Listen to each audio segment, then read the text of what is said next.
أعوذ بالله من الشيطان الرجيم بسم الله الرحمن الرحيم اللهم صل وسلم على سيدنا ونبينا ومولانا محمد صلى الله عليه وسلم رب اشرح لي صدري ويسر لي أمري واحلل عقدة من لساني يفقهوا قولي أما بعد mes chers frères et sœurs assalamu alaikum wa rahmatullahi ta'ala wa barakatuh. Mes chers frères et sœurs, c'est la suite de notre flash rappel concernant la bonté envers nos pères et nos mères. Mes chers frères et sœurs, un jour, quelqu'un demanda au prophète Muhammad sallallahu alayhi wa sallam, il lui dit ceci, quel est l'acte qu'Allah aime le plus? Le prophète lui dit, as-salat ala waqtiha, la prière à son heure fixée. Il dit ensuite quoi? Il lui dit, birrul walidain, la bonté envers le père et la mère. Il dit ensuite, al-jihad fi sabilillah, le combat dans le sentier d'Allah. Mes chers frères et sœurs, remarquez quelque chose ici. Le prophète a mis le respect envers le père et la mère devant le jihad. Alors qu'on sait que ceux-là qui ont fait le jihad, tous ceux qui ont mouru dedans, ont été directement conduits au paradis. Mais le prophète a mis le respect envers le père et la mère devant le jihad. Un jour, quelqu'un demanda au prophète Muhammad sallallahu alayhi wa sallam d'aller avec lui au jihad. Le prophète aussi lui demanda de retour, est-ce que tes parents vivent, c'est-à-dire ton père et ta mère? Il a dit oui. Quand il dit oui, le prophète lui dit, alors retourne-toi auprès de ton père et de ta mère et va fournir l'effort que tu allais fournir au jihad auprès de tes parents. Regardez l'importance des parents, mes chers frères et sœurs. Mes chers frères et sœurs, le prophète nous dit que celui-là qui obéit à Allah et qu'il respecte ses parents, qu'il aura 2 portes du paradis qui s'ouvriront pour lui. Et le prophète nous dit encore, sallallahu alayhi wa sallam, que celui-là qui respecte ses parents, le jour de la résurrection, qu'il sera placé dans l'endroit le plus élevé. Pendant que tout le monde est là sous le chaud soleil, lui il sera placé dans un endroit le plus élevé, ou écarté du soleil. Quelle grâce! Mes chers frères et sœurs, le prophète Muhammad sallallahu alayhi wa sallam nous dit encore, dans un autre hadith,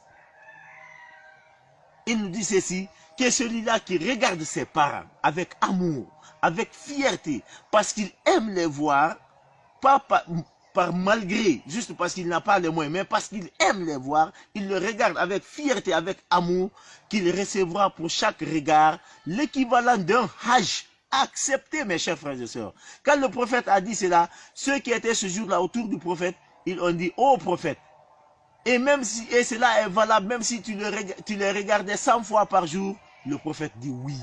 Pour chaque regard, tu regardes ton père et ta mère avec fierté, avec amour, parce que tu aimes les voir devant toi. Quand tu les vois, tu es content. Le prophète dit que tu recevras pour chaque regard l'équivalent d'un hajj accepté. Mes chers frères et sœurs, regardez l'importance des parents. Allah Rasulullah sallallahu alayhi wa sallam, le prophète Mohammed nous dit paix et bénédiction sur lui. Il dit al-jannatu tahta aqdamil ummahat, que le paradis se trouve sous les pieds de vos mamans. Toi, homme qui me suis là, ton paradis se trouve sous les pieds de ta maman. Moi qui te parle là, mon paradis se trouve sous les pieds de ma maman. Mes chers frères et sœurs, ne pensez pas avoir fait beaucoup pour vos parents. Un jour, quelqu'un demanda au prophète Muhammad sallallahu alayhi wa sallam, il dit, ô prophète, moi mon père et ma mère sont décédés. Est-ce que je leur dois encore? Le prophète dit oui.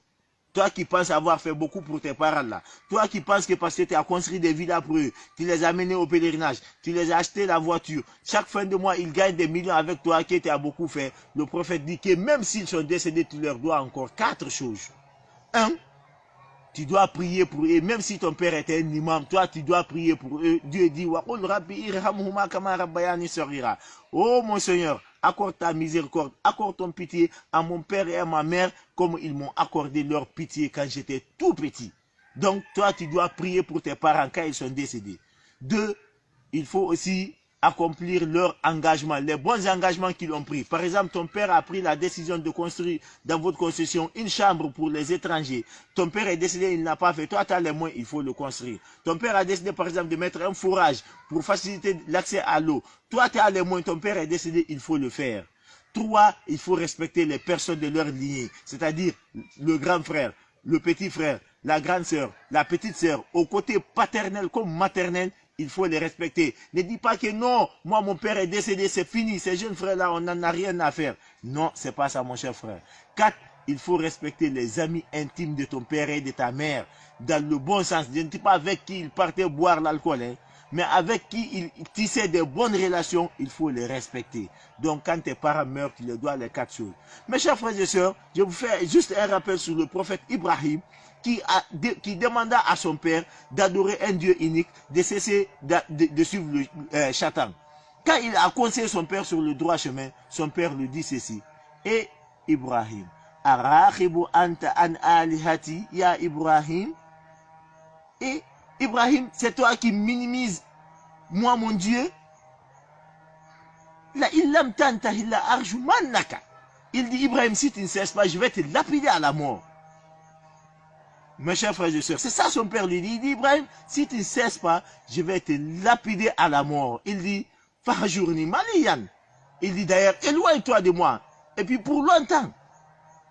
Alors qu'Ibrahim n'a fait que conseiller son père pour suivre le droit chemin, son père dit qu'il va lui lapider à la mort, d'ailleurs de s'éloigner de lui.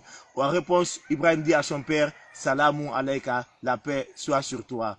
Sa astaghfirullah Rabbi, que je vais implorer le pardon. Je vais implorer Dieu de te pardonner. Voici ce qu'Ibrahim lui l'a demandé, il a dit à son père. Alors que son père a décidé de lui lapider. D'ailleurs, il lui a chassé de s'éloigner de lui. Ibrahim, en revanche, avait dit, le prophète Ibrahim, ce jour-là, en revanche, avait dit ceci à son père. Salamun alayka, que la paix soit sur toi. Sa astaghfirullah Rabbi, j'implorerai mon Seigneur de te pardonner.